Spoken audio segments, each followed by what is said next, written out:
Good day, everybody. This is Anaris, and this is going to be a 1 versus 1 Protoss featuring SUGGY up here in the 2 o'clock position on Metalopolis. And over here down in the 8 o'clock position is going to be Bubba spawning his Zerg. So, got a Protoss versus Zerg matchup for you today. And while these players start doing what they do, I want to actually let you know something. If you are a Dr. Pepper fan, or a Mountain Dew fan. PepsiCo is kind of releasing this like 125th anniversary Dr. Pepper stuff with real sugar in it, and this is how they used to make soda a while back, but it's kind of crappy since they use corn syrup in it. And yes, I'm totally a Dr. Pepper fan. That's how I know this. So anyways, if you go to your store, they have Dr. Pepper and Mountain Dew made with real sugar.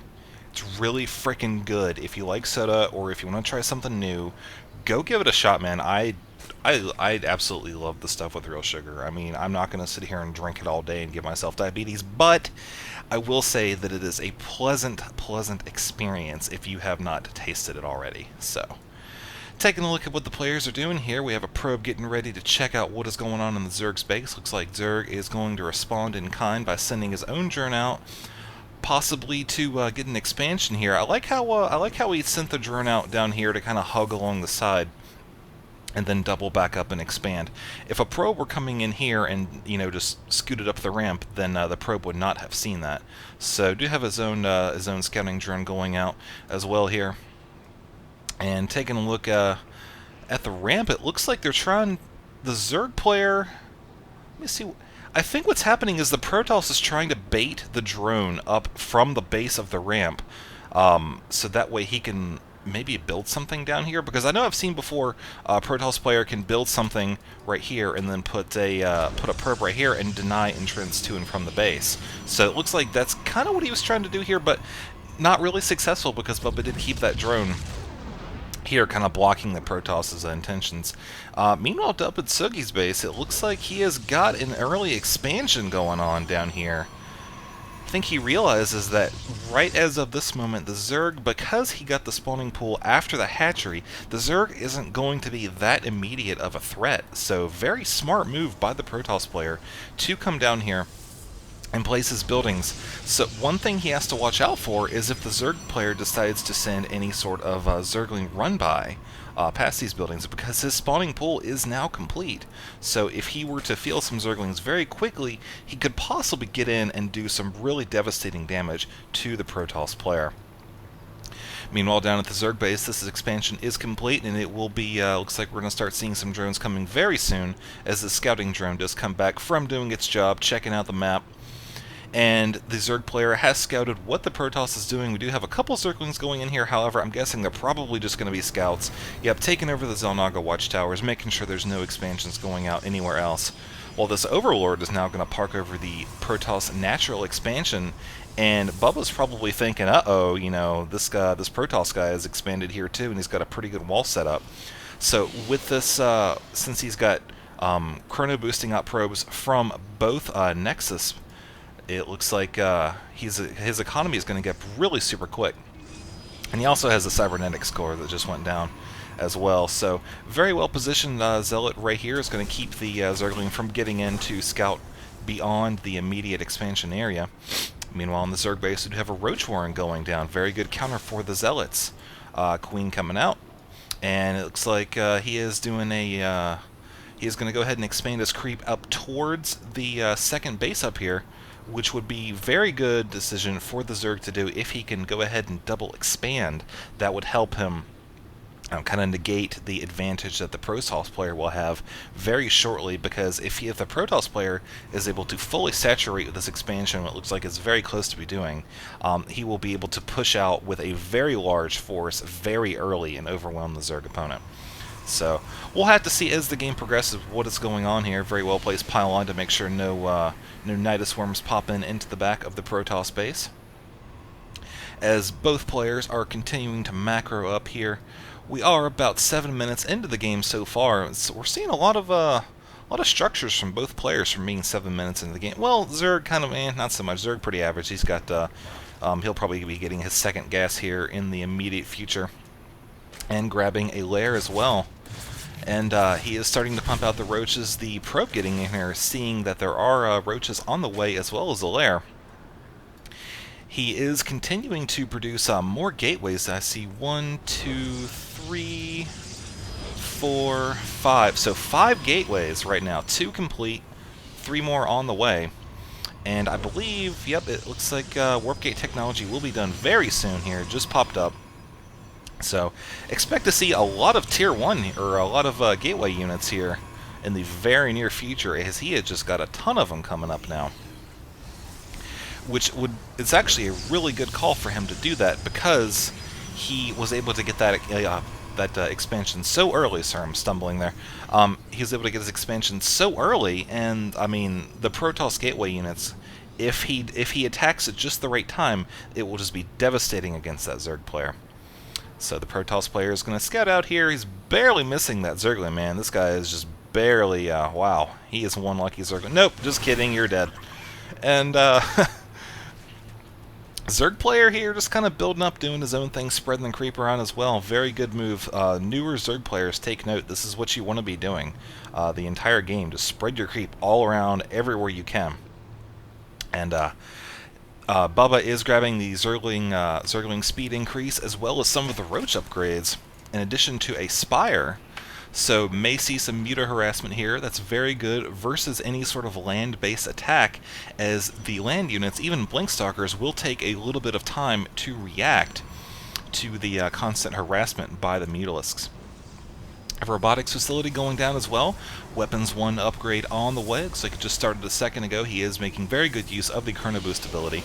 He's keeping his energy down pretty low on his Nexus here. His expansion was almost out of energy, but this one's still sitting on a pretty decent amount, as he does continue to warp in more Stalkers, as he did get a Twilight Council with the Blink upgrade on the way, so expect to see a very Stalker-heavy army from the Protoss player, which actually would be a very good idea if microed properly versus these roaches. Even with the roach speed upgrade, if you use the Blink Stalkers effectively, they will counter the roaches very well.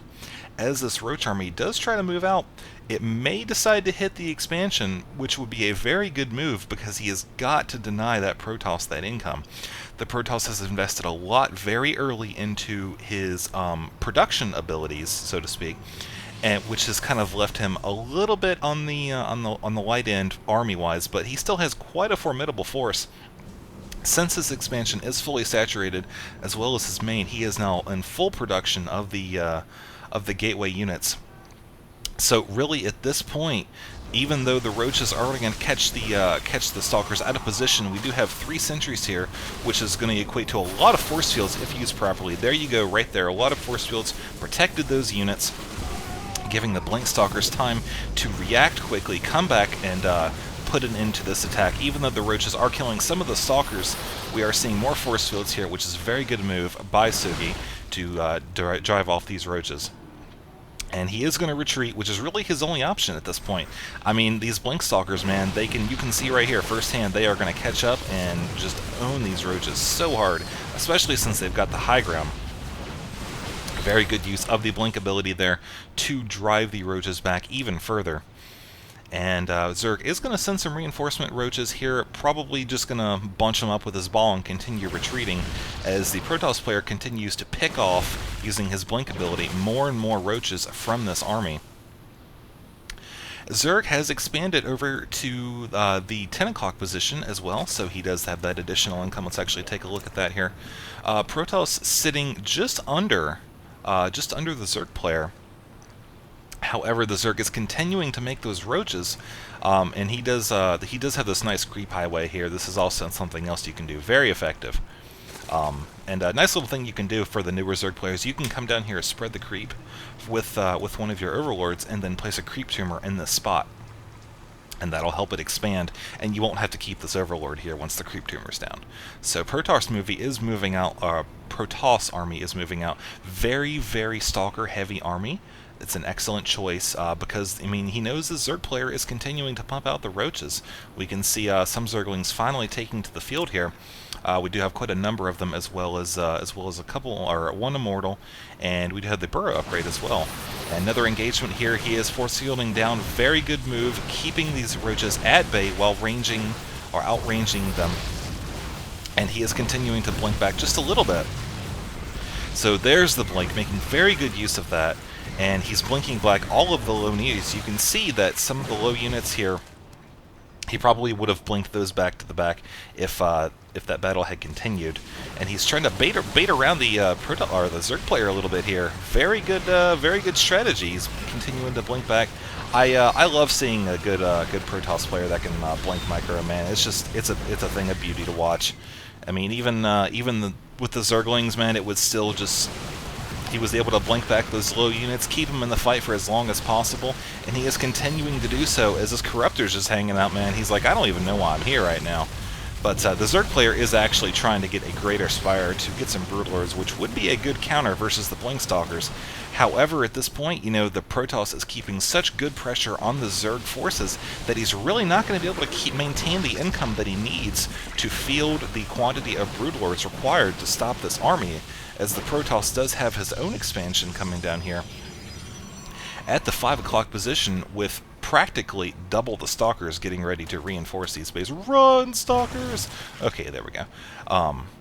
So, taking a look at the Zerg options here, he really doesn't have too much he can do at this point unless he can field those Broodlords fast enough. I mean, he does have 4 Corruptors right now, and taking a look at his gas, you know, he does have a decent bit of gas. He can make a few of them, but I'm not sure it'll be enough to really match what he needs. He probably could spend down some of that money grabbing a bunch of Zerglings to kind of, you know, be a little meat shield, keep the pressure on the Protoss, and continuously push back the Stalkers, forcing them to continuously blink away. So he does have the Broodlords morphing down here.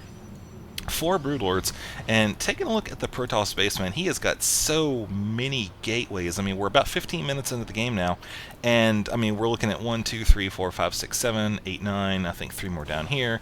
So 12 gateways, which is the right quantity that you would want for the expansions that he has, as another engagement is taking place here. The Broodlord's not really engaging with the rest of the forces, so these Bubba did lose a considerable amount of roaches just to sending them in too early away from the Broodlords. As the Broodlords do die, the roaches are all but gone now. Protoss is further reinforcing the army down here with his pylon, able to warp in units right at where the fight is. Basically, he just caught the Zerg player at a great time. He attacked right before he got those Broodlords, managed to pull away some of the roaches, and really just mop the floor with the Zerg. So very well played by SUGGY in this Zerg versus Protoss matchup. As always, if you have any replays that you want to send them to anarazstarcraft@gmail.com. I actually do watch pretty much all of them. It takes me a little while to get to them sometimes, but I do watch them, and I have a couple of them set aside that I'm going to cast from you guys, so I appreciate the feedback that you've given me, and I hope you guys enjoy the replays I put up, and I'll see you guys later.